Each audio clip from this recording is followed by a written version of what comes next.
നമ്മളെ തള്ളിപ്പറയുന്നവരുടെ മുന്നിൽ ജയിച്ചു തന്നെ കാണിക്കണം. പരാജയങ്ങൾ നമ്മുടെ വിജയത്തിലേക്കുള്ള ചവിട്ടുപടിയാണ്. മനസ്സിനെ ഉണർത്തി മനസ്സിന് ബലം നൽകാൻ കഴിയേണ്ടതുണ്ട്. മനസ്സിനെ ഉണർത്തിയാൽ മാത്രമേ നമ്മുടെ ചിന്തകൾക്ക് ചിറക് മുളയ്ക്കുകയുള്ളൂ. ബുദ്ധിക്ക് പ്രവർത്തിക്കുവാനുള്ള നല്ല ശേഷി ലഭിക്കും. മനസ്സിനെ നിയന്ത്രിച്ച് ബുദ്ധിക്ക് പ്രഥമ സ്ഥാനം നൽകാൻ കഴിഞ്ഞാൽ, അതായത് ബുദ്ധിപൂർവം ചിന്തിച്ച് പ്രവർത്തനങ്ങൾ നടത്തുക എന്ന് പറയാറില്ലേ, തീർച്ചയായും അവിടെ വിജയം കണ്ടെത്തിക്കുവാൻ സാധ്യമാകും.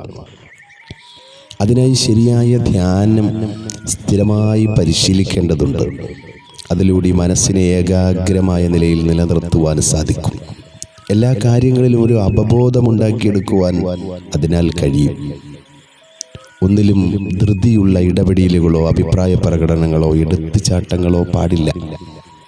എല്ലാം നമുക്കായി കാത്തിരിക്കും. അതിനായി നമ്മളെ, നമ്മുടെ മനസ്സിനെ കാത്തിരിക്കാൻ പഠിപ്പിച്ചാൽ മതിയാകും. ജീവിതം വളരെ സന്തോഷകരമായി ജീവിച്ച് തന്നെ തീർക്കണം. അതും ഉണർവോടെ, ഉന്മേഷത്തോടെ, നന്മയുടെയും സത്യത്തിൻ്റെയും ധർമ്മത്തിൻ്റെയും പാതയിൽ ജീവിതയാത്ര തുടരുക തന്നെ വേണം. അതിനായി ഈ പ്രപഞ്ചം തന്നെ നമ്മോട് സഹകരിക്കുമെന്ന് നമുക്ക് അനുഭവിക്കുവാൻ സാധിക്കും. അതിന് ഏകാഗ്രമായ ഒരു മനസ്സുണ്ടായാൽ മതിയാകും.